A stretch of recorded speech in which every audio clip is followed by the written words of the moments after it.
جب بھی میری شادی ہوتی تو شادی کی رات ہی ابو میرے شوہر کو 25 لاکھ دے کر کہتے میری بیٹی کو طلاق دے دو۔ یوں میں اب تک کئی بار طلاقیں لے چکی تھی، مگر ہمیشہ ابا میری زبردستی شادی کروا کر طلاق دلواتے اور وجہ کچھ بھی نہ بتاتے، لیکن اماں اسی رات مجھے دودھ میں ہلدی ڈال کر دیتی جس کو پیتے ہی میں سو جاتی تھی۔ آنکھ کھلتی تو ہر روز کوئی مجھے عجیب سی نظروں سے دیکھتا۔ اس بار سوچ لیا کہ دودھ پینے کا ناٹک کروں گی۔ یوں جیسے ہی جھوٹ موٹ کی سوئی تو پاؤں تلے سے زمین نکل گئی۔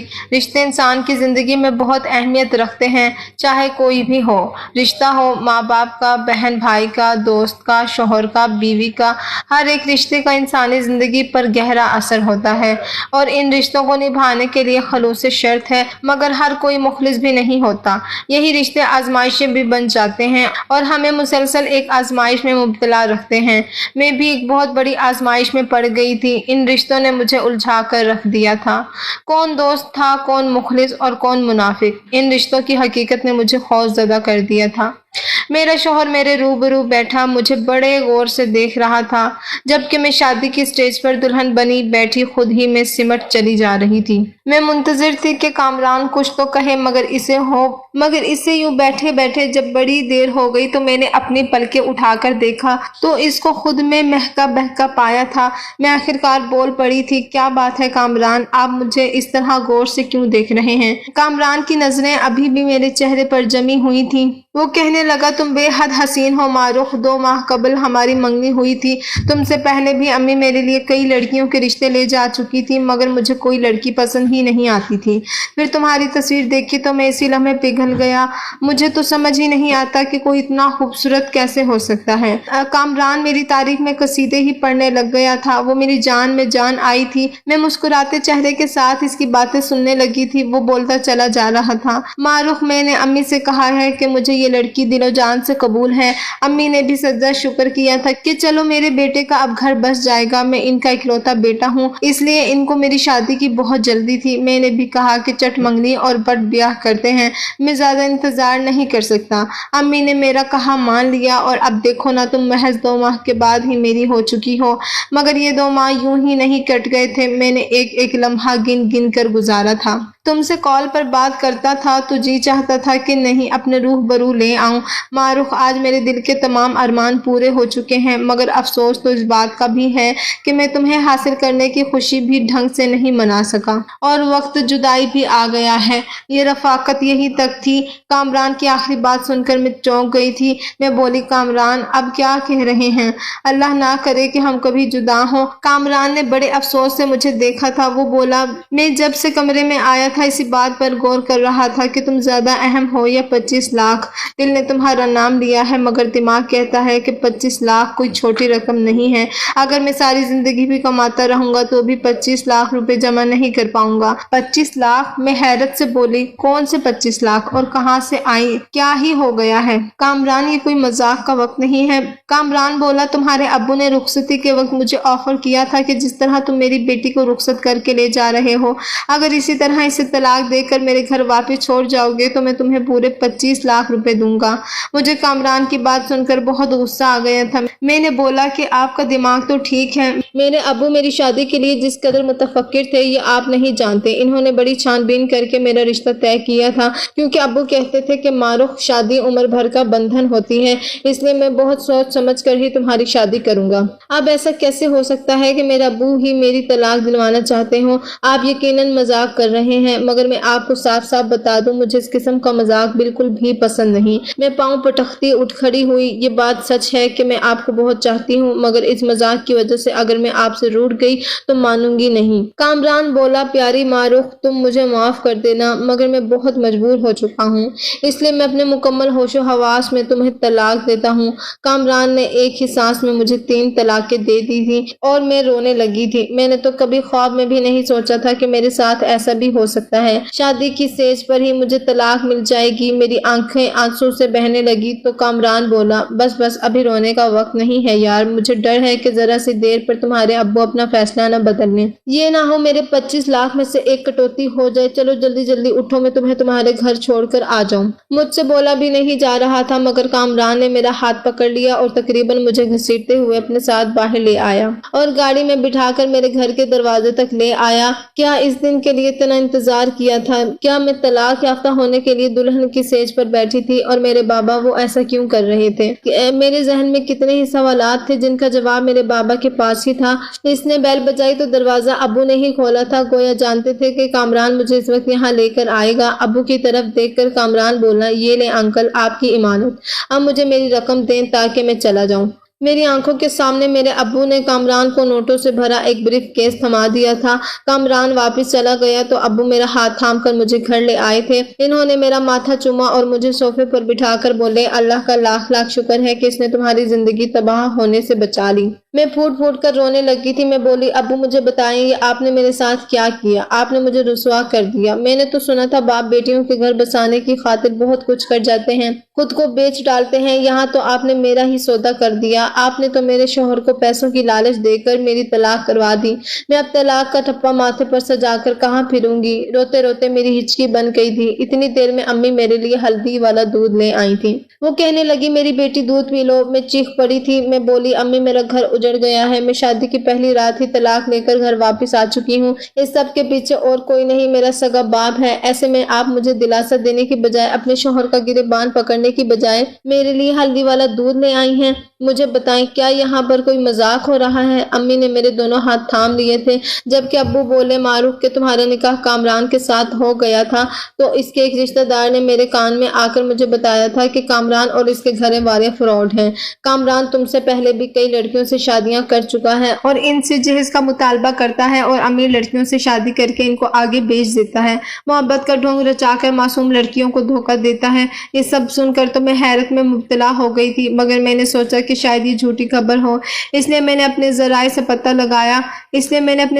سے پتہ لگایا تو مجھے معلوم ہوا کہ کامران واقعی میں اچھا لڑکا نہیں ہے، وہ تمہاری زندگی تباہ و برباد کر دیتا۔ تم میری اکلوتی اولاد ہو، خود ہی بتاؤ میں تمہاری زندگی تباہ ہوتے کیسے دیکھ سکتا تھا؟ میں غصے سے بولی، ابو پہلے آپ کے ذرائع کہاں مرے ہوئے تھے؟ آپ نے پہلے اس بات کی تصدیق کیوں نہ کرائی؟